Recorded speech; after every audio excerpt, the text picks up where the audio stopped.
ጤና ይስጥልን ተመልካቾች፣ ከትግራይ ቴሌቪዥን የሚተላለፍ የአማርኛ ቋንቋ ዜናችን አሁን ጀምሯል። ከዜናዎቹ ጋር በእምነት ሰለሞን ነኝ።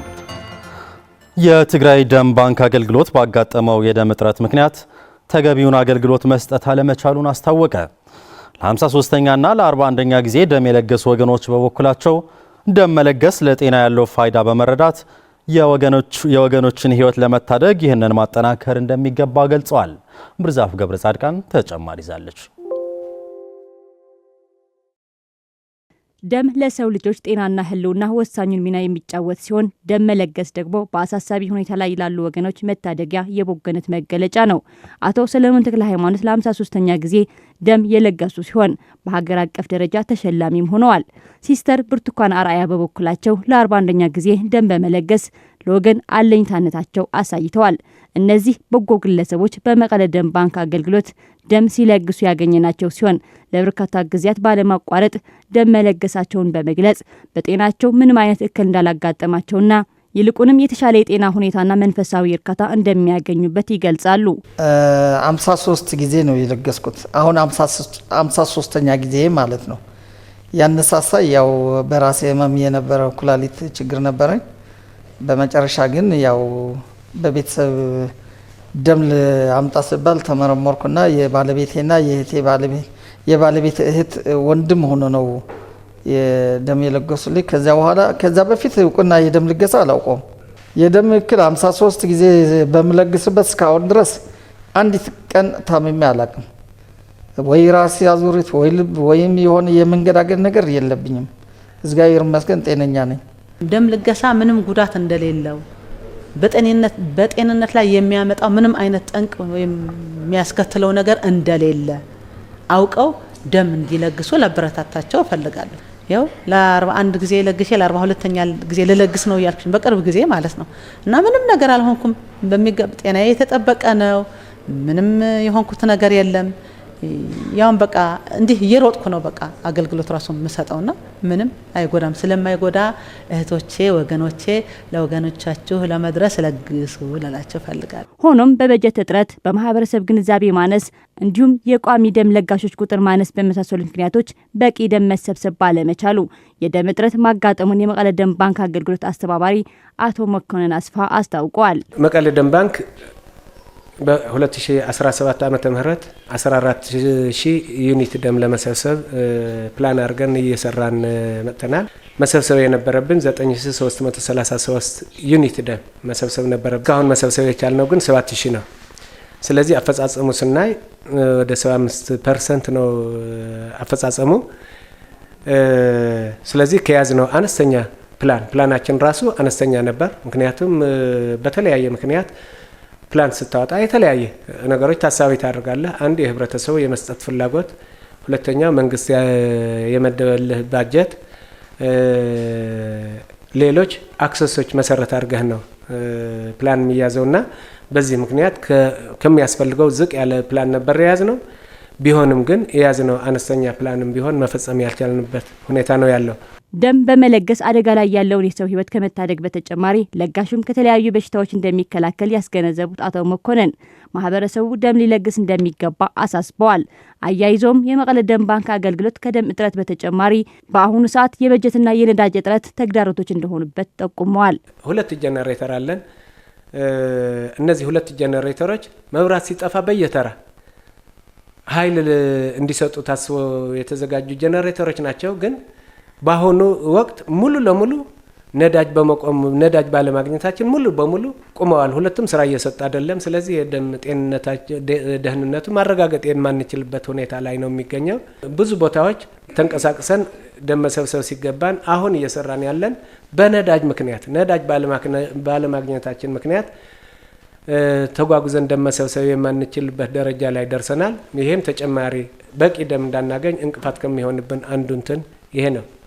የባጀት ሁኔታም በተመሳሳይ በቂ ለአገልግሎቱ የሚበቃ ባጀት በመንግስት የተመደበልን ስላልሆነ ይሄም ሌላ ተጨማሪ ችግር እየፈጠረን ነውና መስተካከል የሚገባቸው ነገሮች ተስተካክለው የተሻለ ደም በመሰብሰብ ህብረተሰቡን የማዳን ሁኔታ እንዲፈጠርልን ጥሪያችንን ማቅረብ እንፈልጋለን። በእምባሰኔቲ ወረዳ አዲ ሄዶም ቀበሌ በ60 ሚሊዮን ብር ተገንብቶ 97 ሄክታር መሬት አካባቢ የሚያለማ የመስኖ ልማት ፕሮጀክት ተመረቀ። ፕሮጀክቱ የአርሶ አደሩን ኑሮ ለማሻሻል ተስፋ የሚጣልበት በመሆኑ ጥበቃና እንክብካቤ እንደሚያደርግሉትም የአካባቢው አርሶ አደሮች ገልጸዋል። ለገብረ እግዚአብሔር ገዳሙ ዘገባ ስለሽ ሐጎስ። በትግራይ ማዕከላዊ ዞን እምባሰኔቲ ወረዳ ልዩ ስፍራው ጭሕቤት ተብሎ በሚጠራው አካባቢ በኢፋድ የትግራይ ውሃና ኢነርጂ ቢሮ እንዲሁም ከማህበራዊ ረድኤት ትግራይ ማረት ጋር በመተባበር ወደ 60 ሚሊዮን ብር ገደማ ወጪ የተደረገለት 97 ሄክታር መሬት ማልማት የሚችል የመስኖ ልማት ፕሮጀክት ተገንብቷል። ፕሮጀክቱ በመስኖ ልማት የአርሶ አደሮችን ኑሮ ለማሻሻልና ከሚያጋጥማቸው ተደጋጋሚ ድርቅ እንዲላቀቁ ትልቅ ድርሻ እንደሚኖረው የእምባሰኔቲ ወረዳ አዲ ሄደም ቀበሌ አርሶ አደሮች ይገልጻሉ። የተለያዩ አትክልቶችና ፍራፍሬ በማምረት የነበረንን ድህነት በመቅረፍ ደረጃ ከፍተኛ አስተዋጽኦ አለው። በመሆኑም ለፕሮጀክቱ ተገቢ የሆነ ጥበቃና እንክብካቤ እናደርግለታለን። በመሰራቱም በጣም ደስተኞች ነን። አባይታና በተግባር በአመት 3 ጊዜ የመስኖ ልማት በማልማት ከነበርንበት ድህነት ተላቀን ልጆቻችንን እንድናስተምር ሁላችንም በፕሮጀክቱ ተስፋ አድርገናል። ፕሮጀክቱ በትግራይ በአይነቱ የተለየና የተሻለ ቴክኖሎጂ የሚጠቀም መሆኑን በትግራይ የውሃና ኢነርጂ ቢሮ ከፍተኛ የመስኖ ባለሙያ አቶ ገብረ መድህን ተወልዳይ ገልጸዋል። ቴክኖሎጂ ሊፍት ኢሪጌሽን ወይ ከዓ ካብ ገረብ ላብ ዝኾነ ቦታ ወሲድካ ማይ ምብታን የሚመጠን ሊፍት ኢሪጌሽን ማለትም ከወንዝ ወደ ከፍተኛ ቦታ ውሃን ማከፋፈል የሚያስችል ስራ ነው የተሰራው። ይህን ለማድረግ ደግሞ ኢነርጂ ስለሚያስፈልግ ኤሌክትሪካል ግሪድ በማድረግ ነው ፕሮጀክቱ የተሰራው። ይህ አካባቢ በድርቅ የተጠቃ በመሆኑ በአመት 3 ጊዜ የመስኖ ልማት በማልማት ተጠቃሚ እንዲሆን ተጠንቶ ነው ፕሮጀክቱ የተገነባው። የእምባሰኔቲ ወረዳ አስተዳዳሪ አቶ አብርሃ ወልዳይ በበኩላቸው ፕሮጀክቱ የጋራ ሀብት በመሆኑ ማህበረሰቡ ተገቢውን እንክብካቤ በማድረግ በአግባቡ ሊጠቀምበት ይገባል ብለዋል። ወረዳና ጥራህ ዘይኮነስ ፕሮጀክቱ በወረዳችን ላይ ብቻ ሳይሆን በዞንና ክልል ኢኮኖሚ ላይ የሚኖረው አስተዋጽኦም ከፍተኛ መሆኑን ተረድታችሁ ተገቢውን እንክብካቤ እንድታደርጉለት እጠይቃለሁ። የአካባቢው አርሶ አደሮች ለሌሎች አካባቢዎች ማሳያ በመሆን ተጨባጭ ለውጥ እንዲያመጡ መልእክት ያስተላለፉት ደግሞ በኢፋድ የትግራይ ቅርንጫፍ አስተባባሪ አቶ ፍጹም ገብረ ሚካኤልና የማህበራዊ ረድኤት ትግራይ ማረት ምክትል ዳይሬክተር አቶ ጌታቸው ኻልአዩ ናቸው። ፕሮግራም ተወዲኡ ዘሎ ግን 60 ሚሊዮን ከባቢ እዩ። ፕሮጀክቱ ተሰርቶ እስኪጠናቀቅ ወደ 60 ሚሊዮን ብር ገደማ ወጪ ተደርጎበታል። ዓላማው በድርቅ ተጠቂ በሆኑ ቦታ ያሉት አርሶ አደሮች በመስኖ ልማት ተጠቃሚ ማድረግ ነው። ይህንን ለማድረግ ሁሉም ባለድርሻ አካላት ኃላፊነታቸውን ሊወጡ ይገባል። የውሃና ኢነርጂ ቢሮ ሰርቶ አስረክበዋል። የእርሻና ተፈጥሮ ሀብት ቢሮም ልማቱን ለማቀላጠፍ የቤት ስራውን ጀምረዋል። ሓደ ባዕልኩም በቅድሚያ ለራሳችሁ የምግብ ዋስትና ማረጋገጥ ይኖርባቸዋል። በመቀጠልም በኢኮኖሚ ለውጥ በማሳየት ለሌሎች አካባቢዎች ተሞክሮ ማሳያ ትሆናላችሁ ማለት ነው።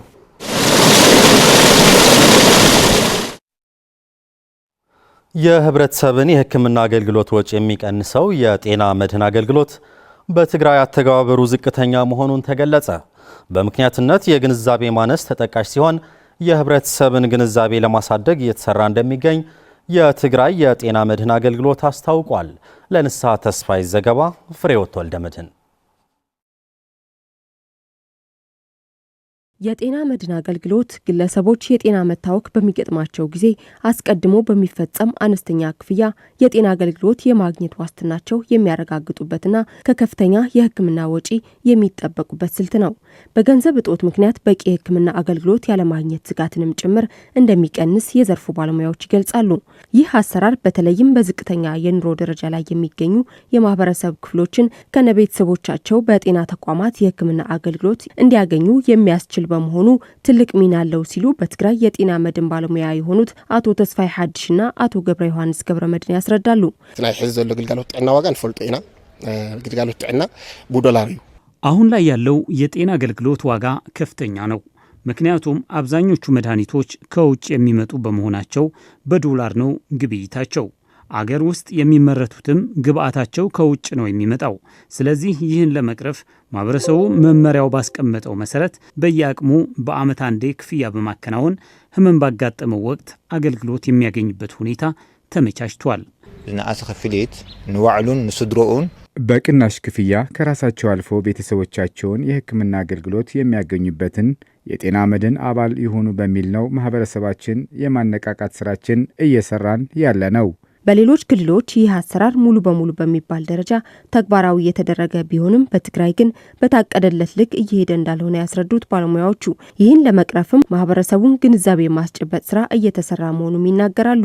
ካብ ታህሳስ 1 ጀምሮ ኣብ ዝተጀመረ ስራሕቲ ግን ያው ቤት ዝድለ ፍጥነት ናኸደ ይኮነን ከታህሳስ 1 ጀምረን እያከናወን ነው ያለነው ስራ በታቀደው መልኩ እየሄደ አይደለም። ለምሳሌ በሌሎች ክልሎች 93 በመቶ ተደራሽ አድርገዋል።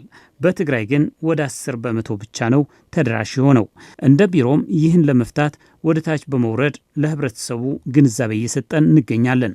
ማህበረሰቡ የጤና መድን ጠቀሜታ በመገንዘብ በአፋጣኝ አባል በመሆን በቀጣይ በሚመሰረተው አዲስ የጤና ስርዓት ተጠቃሚ ሊሆን ይገባል ሲሉም ጥሪ አቅርበዋል። አብዘይ ስሩ ዘፈልቁጥዋ ዝነብር ህብረተሰብ ማለት ነው። ከመንግስትና ከግል ተቋማት ከሚሰሩት በስተቀር ሌላው ማህበረሰብ የጤና መድህን ተጠቃሚ መሆን ይችላል። ለዚህም ነው እየተባበርን ያለ ነው። ስለዚህ በቀሩን 2 ሳምንታት ክፍያ በመክፈል አባል እንዲሆኑ ጥሪ ማቅረብ እፈልጋለሁ። ኩሉ አባል ተኾይኑ ያው ዝሕሸ እቶት ይርከበሎ ሁሉም አባል ከሆነ ገንዘቡም ከፍ ይላል። ይህ ማለት ደግሞ የጤና ተቋማቱ በቂ የሆነ መድኃኒትና የሕክምና ቁሳቁስን ማቅረብ እንችላለን ማለት ነው። በጤና መድን አባል የሆኑ ማህበረሰቦችም በመላው ኢትዮጵያ አገልግሎቱን ማግኘት እንደሚችሉም ተጠቁሟል። ከውጭ የሱዳን ጦር በዳርፉር ገበያ ላይ ባደረሰው ጥቃት በመቶዎች መገደላቸውን ተነገረ። የሱዳን ጦር በአገሪቱ ምዕራባዊ ዳርፉር ግዛት በገበያ ላይ ባደረሰው ጥቃት በመቶዎች የሚቆጠሩ ሰዎች መግደሉን በሱዳን ጦርነት የሚፈጸሙ ጥሰቶችን የሚከታተል ቡድን አስታወቀ ሲል ቢቢሲ ዘግቧል። ቱራህ ገበያ ላይ የተፈጸመው የቦምብ ጥቃት አሰቃቂ ጭፍጨፋ ነው ሲል በሱዳን ጦርነት በሁለቱ ተፋላሚዎች እየደረሰ ያለውን ጥሰት እየሰነደ ያለው የአስቸኳይ ጊዜ ጠበቆች ቡድን ገልጿል። በዚህ ጥቃት ከሞቱት በተጨማሪ በመቶዎች የሚቆጠሩ መቁሰላቸውም ቡድኑ አክሏል። ሁለቱም የሱዳን ተፋላሚ ኃይሎች በሲቪል ስፍራዎች ላይ ጥቃቶች በመፈጸም በተደጋጋሚ ይከሰሳሉ። የዳርፉር የመብት ተሟጋች ቡድን ዘ ዳርፉር ኢኒሺዬቲቭ ፎር ጀስቲስ ኤንድ ፒስ በበኩሉ ሰኞ ዕለት ጥቃት መፈጸሙን ገልጾ ጦርነቱ ከጀመረበት ጊዜ አንስቶ እጅግ የከፋ የቦምብ ጥቃት ሲል ጠርቶታል። ደም አፋሳሹ ጦርነት በ10 ሺዎች የሚቆጠሩ ሕይወትን ከመቅጠፍ በተጨማሪ ወደ 12 ሚሊዮን የሚጠጉ ነዋሪዎች ከቤት ንብረታቸው አፈናቅሏል።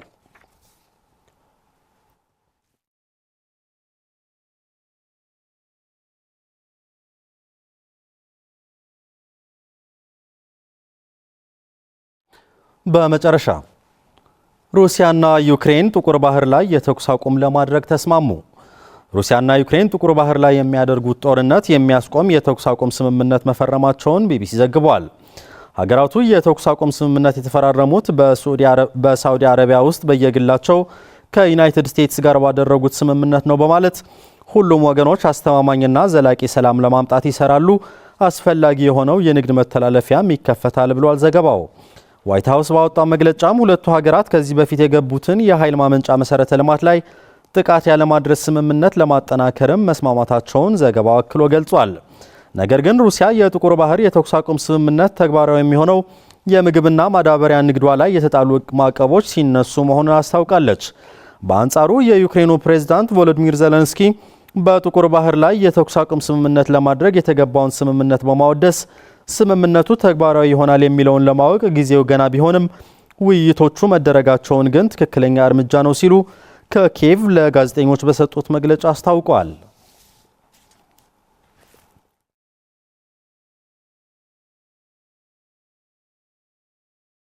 ተመልካቾች ዜናዎቻችን አብቅተዋል። ስለተከታተላችሁ እናመሰግናለን። ሰላም።